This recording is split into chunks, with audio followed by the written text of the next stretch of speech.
To be Irish at Christmas. Christmas pudding is a huge part of our Irish culture. It's a tradition that we as Irish people bring with us wherever we travel. It spans through generations, families and communities. Christmas pudding is very much part of being Irish at Christmas. Hello, my name is Eunice and you're very welcome to my kitchen today where I'm going to make my Christmas pudding. My original Christmas recipe is my grandmother's one and it dates back to the 1930s. Now that particular recipe was very suet rich. So suet is beef fat. Now my grandmother was a butcher's daughter and she always insisted on us using beef fat in our recipes. So I use melted butter rather than suet in my pudding. I find it's a little bit lighter. So Christmas pudding was never a job that was done by day, it was always done by night. In our house there were 4 children and there were 2 sets of Irish twins, so it was a very busy house for my mum. I used to relish nighttime when we would gather all the ingredients together and the first night we'd soak the pudding and we'd leave it beside the aga and then a couple of nights later we'd make the pudding. So the main ingredients of Christmas pudding are dried fruit. So the dried fruit we're using are currants. So these tiny little currants, which I always pick through, give them a little rinse, pick through, because sometimes you can get little seeds in them and sometimes you can get little twiggy bits. So I'm going to pop my currants in here. Next then we have raisins. So aren't these gorgeous big black raisins? They're absolutely delicious. I'm going to pop those in there. So I have 200 grams of currants, 300 grams of raisins, and finally 300 grams of sultanas. Now the pudding mix that I'm making today is 6 pounds of pudding mix, and it can be made in whatever size bowl you want to. So I'm making some 2 pounds and 1 pound, but you could in fact make 2-3 pounds. You can work the maths out. So the most important part of the pudding is the soaking of the pudding, and I'm using stout. So traditionally stout was always used to soak the fruit in pudding, and I'm using a Black Rock Dungarvan stout which is made locally, and I'm just going to pour that over the fruit.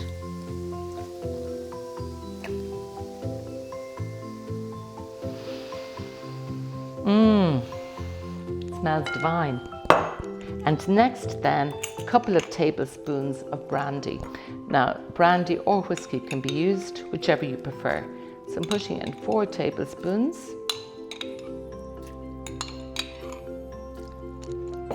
Now, there you go. So I'm going to give this a gentle little stir just to move everything around, and then I'm going to leave it overnight. Now, in fact, I could leave it for 2 nights, 3 nights, a week, it doesn't matter. The longer we leave it, the better it is, because the fruit is going to soak up and all the alcohol and plump up. So I leave it beside my aga, which is a lovely warm place in our house. You could leave it in your hot press, make sure it's covered, or wherever it's nice and warm, beside a radiator. My fruit is beautifully plumped up, and next I'm going to add the rest of my additions. So here I have some cherries, and then some mixed peel. So mixed peel is orange peel that we have. You can buy this, but we actually make it ourselves here. So it's an orange peel that we soak in a sugar syrup, and we chop it up and soak it in sugar syrup, and it gives a gorgeous freshness. But oops, sorry about banging. And then I'm actually going to add some orange rind as well for a little bit of freshness, and a little bit of lemon rind. Now when I'm grating my oranges and lemon, I use the finest grater on I use a microplane. So you want very, very finely grated rind. And then next I've got the juice of 1 orange and the juice of 1 lemon. So as you can see, there's quite a lot of gathering with the pudding. So I've got some ground almonds here, which I'm going to add in. And next I'm going to add in some flaked almonds. Now you can use flaked almonds or nibbed almonds.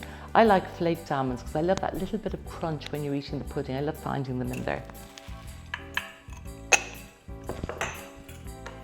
And next, a little handful of walnuts. And again, if you don't like any of these nuts, you want to replace them, you want to add more of one and less of another, feel free to do so.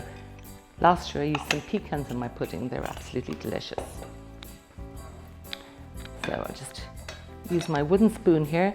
I'm going to combine all the ingredients as I go along. Wow, the smell is absolutely gorgeous.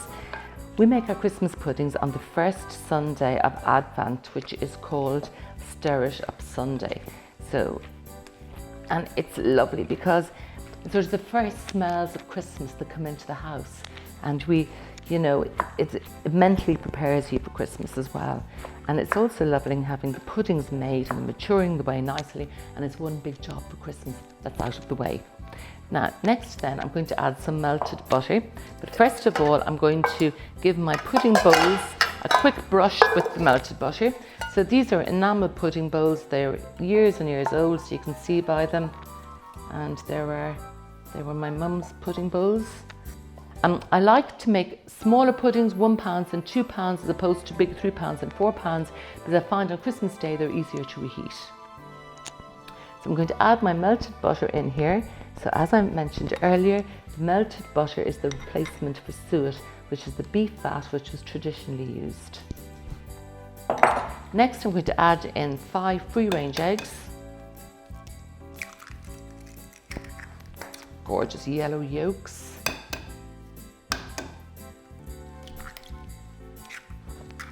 Now, and again, I'm just going to stir the eggs in. Now, next we're going to add in our spice. So we're going to add in a teaspoon of nutmeg, a teaspoon of mixed spice. These are all of our lovely Christmas spices, and a teaspoon of cinnamon. And next we'll add in our flour. So we're using 100 grams of self-raising flour, and we stir it in each addition. And then we're going to add in some brown sugar. Now, next I'm adding in the breadcrumbs, so I'm just going to add in a little bit at a time. So these are lovely sourdough breadcrumbs that I've been gathering up. I've been keeping the little ends in the freezer and then just blitzing them. There's several ways of cooking Christmas pudding. You can steam your pudding on top of the cooker in a steamer, or you can pop them into the oven on a tray. I use both methods. So today I'm going to steam the £2 ones on top of the oven, and then I'm going to put the £1 ones into the oven. And when I put them into the oven, I'll show you what I'll do in a second, but I just make a kind of a bain-marie, so to speak. I cover them with foil and leave them there. The 2-hour puddings take about 6 hours to steam, so you need to be in the house and kind of keeping an eye on them, because you might need to top them up with water occasionally. So there you go. That's my pudding all stirred up. I'll go right down to the bottom to make sure I've got everything. Yes, I do.